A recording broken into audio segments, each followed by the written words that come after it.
Kharif season మొదలైంది. ఇప్పటికే తొలకరి వర్షాలు కూడా స్టార్ట్ అవడం జరిగింది. ఇంతవరకు ఈ ప్రభుత్వం కానీ ఈ ప్రభుత్వంలో భాగస్వామ్యులు ప్రజాప్రతినిధులు కానీ అధికారులు కానీ ఎరువులు సంబంధించింది కానీ విత్తనాలు పెట్టి కానీ ఇంతవరకు దాని గురించి ముందస్తుగా ఒక మీటింగ్ పెట్టుకోవడం కానీ ఒక అలాట్మెంట్ కూడా తీసుకునే పరిస్థితి. గత 40 రోజుల నుంచి నారదొడ్లు మొదలయ్యాయి. చాలా కింద నుండి బోర్ల కింద నారదొడ్లు పోసినప్పటికీ కనీసం ఆ నారదొడ్లకు కానీ ఆ గడ్డికాయలు కానీ కొన్నిసార్లు వరి కూడా నారు కూడా నాటు వేయడం జరిగింది. దానికి సంబంధించింది ఎక్కడే కానీ ఇంతవరకు యూరియా కావాలంటే మరి ఆర్బికల్ దగ్గరికి పోయి అడిగితే వాళ్ళు చెప్తారు వ్యవసాయ అధికారులు, మీరు ప్రైవేట్ దగ్గర పోయి అడగండి, గవర్నమెంట్ సప్లై లేదు ఇప్పుడు వేద్దని చెప్పాను. మరి ప్రైవేట్ డీలర్ దగ్గర పోయి రైతులకు అడిగితే స్టాక్ అయితే ఉంది, మమ్మల్ని ఒక నెల అమ్మద్దని చెప్పారు, మీరు పైన చెప్పింది ఇస్తామని వాళ్ళు చెప్తారు.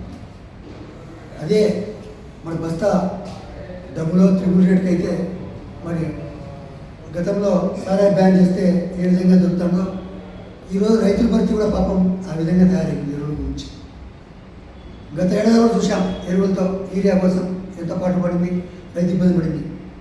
మరి చీమకు కొట్టినట్టు కూడా ఈ ప్రభుత్వానికి ఇంతవరకు లేదు. 23 నెలల కాలం అయింది. ఇంత స్వాతంత్రం వచ్చిన నుంచి కూడా దేశంలో ఏ రాష్ట్రంలో కూడా రైతాంగం మీద ఇంత ఉక్కుపాదం మోసి రైతులను పరుచుకోకుండా పరిస్థితి నాకు సంబంధించిన ప్రభుత్వం ఏదైనా ఉందంటే ఈ కుటుంబ ప్రభుత్వం. ముఖ్యంగా ఒక మంత్రి గారు ఉన్నారు, ఆయన ఈరోజు మాట్లాడుతూ వచ్చారు మ్యాంగో దాని గురించి. చాలామంది రైతులు రాజకీయ సంబంధం లేదుతో పాటు వైఎస్ఆర్ పార్టీ సంబంధించిన రైతు సంబంధించిన వాళ్ళు కానీ పార్టీ సంబంధించిన ప్రతినిధులు ఈ మ్యాంగో గురించి మాట్లాడుతూ వస్తా అంటే వాళ్ళు నమ్మద్దు, చూడొద్దు, చేయొద్దు, మీరు కూడా అట్లా దాని గురించి పాలకపోతే ఖచ్చితంగా కేసు పెట్టి బొక్కలో వెళ్తూ ఉంటున్నారు. ఒకసారి ఆ మంత్రి గారు ఎంతసేపు ఉన్న ఎదురుదాడులు, సవాళ్ళు, ప్రతి సవాళ్ళు కాకుండా జిల్లాలు పట్టించి గ్రౌండ్లోకి వస్తే ఒక పర్యటన ఫీల్డ్ లేవో చూసి అధికారులతో రెడీమేడ్ ఉంటే ఆయన కూడా కొంచెం పరిజ్ఞానం తెలుస్తారు. అక్కడ కూర్చొని ఎదురుదాడని మాట్లాడుతారు. ఈ 23 నెలల కాలంలో ఇంతవరకు పెట్టుబడి రాయితీ కానీ పంటల బీమా కానీ ఏ ఒక్క రైతుకి ఇచ్చిన పాపన పరిస్థితి లేదు. 6 నెలలకు 3 నెలలకు ఒకసారి వాళ్ళ ఎన్నో పత్రికల్లో రావడము, రైతులు చదువుకోవడము, ఈ నెలలు వస్తే రేపు వస్తే చెప్పి ఎదురు చూస్తున్న పరిస్థితి చూస్తున్నాం. ఏదే కానీ ఇంతవరకు ఈరోజు చూస్తే ఎన్నో పత్రికల్లో స్టేట్ బేస్లో చదవడం జరుగుతూ వస్తాను.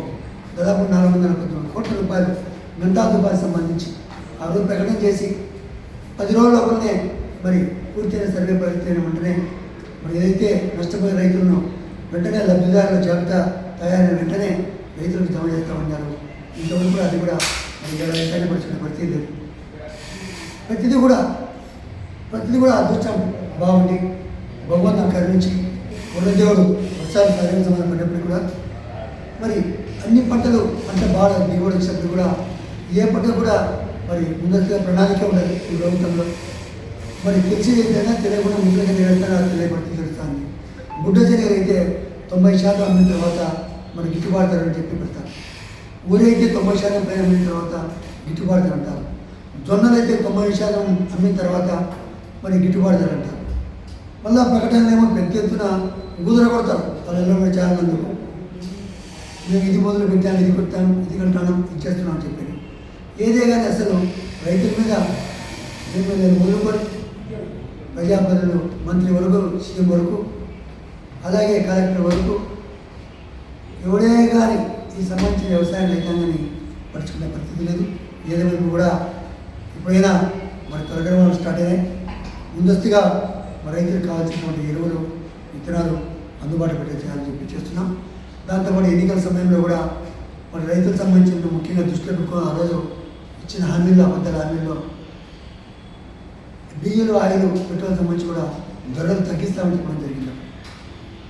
మరి ఈరోజు కేంద్ర ప్రభుత్వం కావచ్చు, రాష్ట్ర ప్రభుత్వం కావచ్చు, వాళ్ళే డబుల్ ఇంజన్లు, ట్రిపుల్ ఇంజన్లు మరి సంఖ్యను మా ప్రభుత్వం అని చెప్పి చెప్పుకుంటూ ఉన్నారు. ఇప్పుడు కేంద్రంలో ఈయన కూర్చోవాలి చేయాలా అనే టైంలో మన గౌరవ ముఖ్యమంత్రి అయినప్పుడు కూడా ఈరోజు డీజిల్ తెల్లవారిగా సాయంత్రం వెళ్తాను తెల్లవారి మళ్ళీ నిద్ర చూసే లోపల డీజిల్ బొక్క లోపల రేట్లు బాగా పడిపోతుంది. ఇటీవల కాలంలో డీజిల్ మరి పెట్రోలు ప్యారల్గా సమాంతరంగా మరి తక్కువ రోజుల్లోనే 8 రూపాయల లీటర్లు పెంచిన పరిస్థితి మనం చూస్తున్నాం. దీని అంతం లేదు. ఇంకా ఏదైతే మరి ఒక్కటి హామీ కూడా మాట్లాడబడుతుంది, ఎవరినో మాట్లాడి చెప్పేస్తే కేసులు నమోదు చేయాలి. కాబట్టి ఖచ్చితంగా ఈ రాష్ట్రంలో పాటు దేశంలో ఏ రాజకీయ పార్టీలు కూడా ఏ ప్రభుత్వాలు కూడా రైతులు కన్నీరు పెట్టాడు మన కూడా ముందు నడిచిన పరిస్థితి లేదు.